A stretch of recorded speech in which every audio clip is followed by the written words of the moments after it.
AVM coaching centre Kotananduru మీ పిల్లల బంగారు భవిష్యత్తుకు భరోసా ఇచ్చే ఏకైక సంస్థ మన ఏవిఎం కోచింగ్ సెంటర్ కోటనందూరు. అతి త్వరలో న్యూ బ్యాచ్లు TET plus DSC, EAMCET, Polycet, APRJC, Sainik, Navodaya. AVM coaching centre Kotananduru.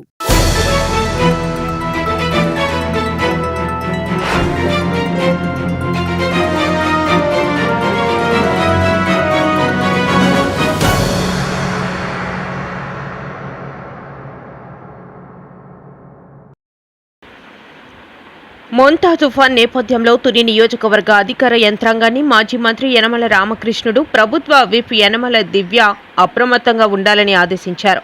తుఫాన్ తుని కాకినాడ మధ్య తీరాన్ని దాటే అవకాశం ఉందని తుఫాన్ హెచ్చరికల కేంద్రం హెచ్చరికల నేపథ్యంలో పరిస్థితులను నిరంతరం సమీక్షించి ముందస్తు జాగ్రత్తలు తీసుకోవాలని అన్ని శాఖల అధికారులను యనమల రామకృష్ణుడు, యనమల దివ్య ఆదేశించారు.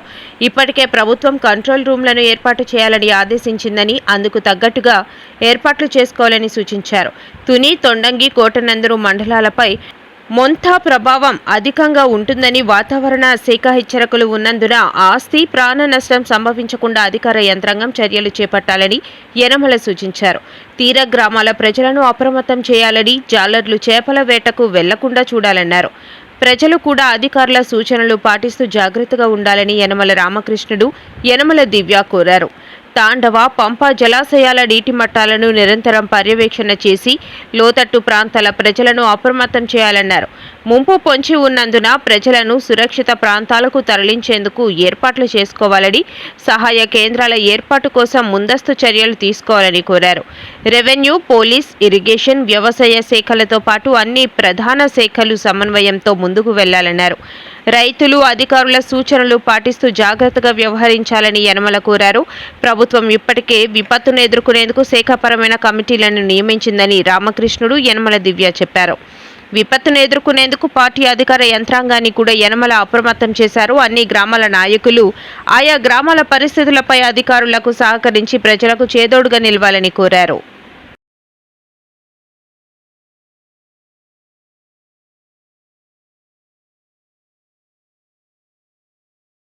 మండలంలో సుమారు ఈ బీచ్ రోడ్ ఆనుకుని మరి సుమారు 27 గ్రామాల్లో, అలాగే తొండంగి మండలం కానీ తుని కానీ మరి ఇక్కడ ఈ తుఫాను కారణంగా ఉప్పాడ ఈ తీర ప్రాంతంలో మరి తీరం దాటనున్నటువంటి దాటుదల ఉద్దేశంతో అధికార యంత్రాంగం, జిల్లా కలెక్టర్ గారు మరి గవర్నమెంట్ అందరినీ కూడా ముందు జాగ్రత్తగా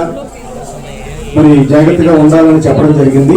అందులో భాగంగా ఈ రోజున అధికార యంత్రాంగం అంతా కూడా ఈ బీచ్ ఏరియాలో ఉన్నటువంటి మత్స్యకార గ్రామాల్లో కానీ ముందుగా ప్రజల్ని ప్రతి ఒక్కరిని కూడా సురక్షిత ప్రాంతాలకి తరలించాలో చూస్తే తరలించాలి, అలాగే ఏ జాగ్రత్తలు తీసుకోవాలి అన్న ఉద్దేశంతో అధికారులు, అలాగే నాయకులు యనమల దివ్య గారి ఆదేశాల మేరకు, యనమల రామకృష్ణుడి గారి సూచనల మేరకు ఇక్కడ రావడం జరిగింది. అలాగే ఎమ్మెల్యే గారు కూడా రేపటి నుండి ఇక్కడే నియోజకవర్గంలోనే ఉండి అధికార యంత్రాంగంతో పాటు ఎమ్మెల్యే గారు, అలాగే అధికార పార్టీ నాయకులందరితో పాటు ప్రతి ఒక్కరూ కూడా ఇందులో భాగస్వామ్యం అయ్యి ప్రజలకి ఏ విధమైనటువంటి ఇబ్బందులు తలెత్తకుండా ఈ తుఫాను వలన ఏ గ్రామాలకైతే బాగా ఇబ్బంది ఉందో ఆ గ్రామాల్లో మకా వేసి మేమందరం కూడా అధికారులతో పాటు మేము కూడా ప్రతి గ్రామం నుంచి 4-5 మేము రావడం జరుగుతుంది. అధికారులతో మేమందరం కూడా ఏ గ్రామాలకైతే ఇబ్బంది ఉందో మా నాయకులందరూ కూడా మేము ఎమ్మెల్యే గారు చూసిన ప్రకారంగా, యనమల రామకృష్ణ గారు ఆదేశాల ప్రకారంగా కూడా మేము ఇక్కడ రావడం జరుగుతుంది. మీరు ఎవ్వరూ కూడా ధైర్యంగా ఉండండి, జాగ్రత్తగా ఉండాలి. మీకు ఏ అవసరం వచ్చినా, మీకు ఏ ఆపద వచ్చినా ఎమ్మెల్యే గారుతో పాటు మేమందరం కూడా మీకు ఉంటాం. ఎవ్వరూ భయపడవలసిన అవసరం లేదు. కాకపోతే మీడియా సోదరులు కూడా ఎప్పటికప్పుడు ఈ తుఫాను ఈ ప్రభావిత గ్రామాల్లో కానీ తుఫాను వల్ల ఎంత నష్టం ఉండబోతుంది, ఏ రకంగా ఉండబోతుంది అన్నది మీడియా ద్వారా కూడా ప్రజలకి మీరైతే చాలా ఫాస్ట్గా చేరవేస్తారు కాబట్టి మీరు కూడా సహకరించాలని మీడియా సోదరులను కోరుకుంటూ, ఇప్పుడు అలాగే ఇక్కడ ఈ రోజున మీకు ఈ రోజు రేపు ఎల్లుట కూడా అధికారులు మేమందరం కూడా మీకు అందుబాటులో ఉంటాం. మీరు ఇక్కడ అడిగే పనులు ఎస్ఐ గారు చెప్పినట్టు అవన్నీ కూడా ఖచ్చితంగా ఎమ్మెల్యేగా నెరవేరుస్తారు. తర్వాత కార్యక్రమం అది. ముందు మనం తుఫాన్ గురించి మనం జాగ్రత్త పడాలి.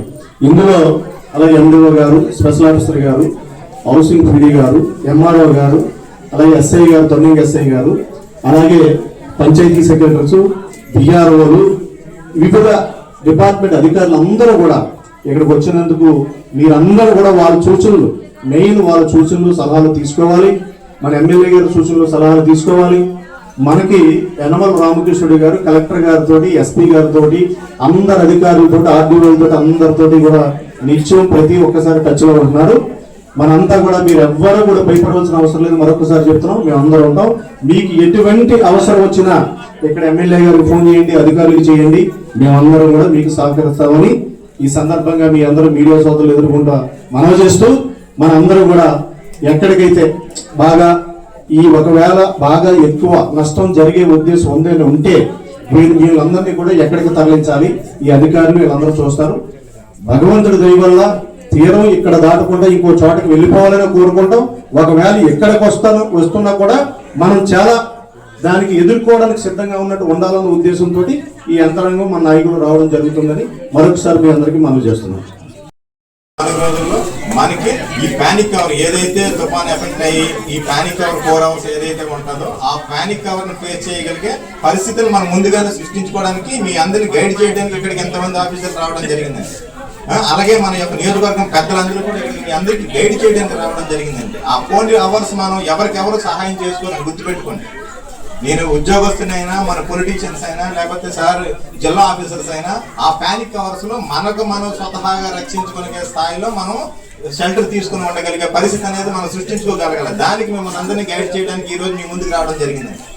దానికి మనం మాట్లాడడం అనేసి వేరే సబ్జెక్ట్ వెళ్ళడం జరుగుతుంది. అది ఈ రోజు అయితే అవసరం లేదు. అది మనం ముందు మనకి ఎప్పుడైతే 28, 29 తారీఖుల్లో మనకి విండ్ డైరెక్షన్ మన ప్రాంతం మీదకి వెళ్ళే పరిస్థితి ఉంది కాబట్టి ఆ 4 hours ని మనం ముందుగానే అసెస్ చేసి ఆ 4 hours మనం మంచి షెల్టర్ తీసుకునే పరిస్థితి అనేది కావాలి. కాబట్టి మనకి ఏవైతే పక్కా ఇల్లు నిర్మాణం అనేది జరగలేదు, కొంతమంది పక్కా ఇల్లు నిర్మాణం లేకుండా చిన్న చిన్న హట్ హౌసెస్ లో ఉండటం జరిగింది. కాబట్టి వాటికి ఈ విండ్ 110 కిలోమీటర్లు అనేది ఎఫెక్ట్ కలుగుతుంది. కాబట్టి వాళ్ళ ముందు మనం గైడ్ చేసి ఇక్కడి నుంచి మంచి రీహాబిలిటేషన్ సెంటర్ అనేది మన సార్స్ మన యొక్క నియోజకవర్గం వెండర్స్ అందరూ ఏర్పాటు చేయడం జరుగుతుంది. కాబట్టి వాటికి మనం ముందు వాళ్ళందరినీ షిఫ్ట్ చేయగలిగే పరిస్థితి అనేది ఆ ముందు రోజు మనం చేయగలిగితే చాలా మంది ప్రాణాలను మనం రక్షించిన వాళ్ళం అవుతాం.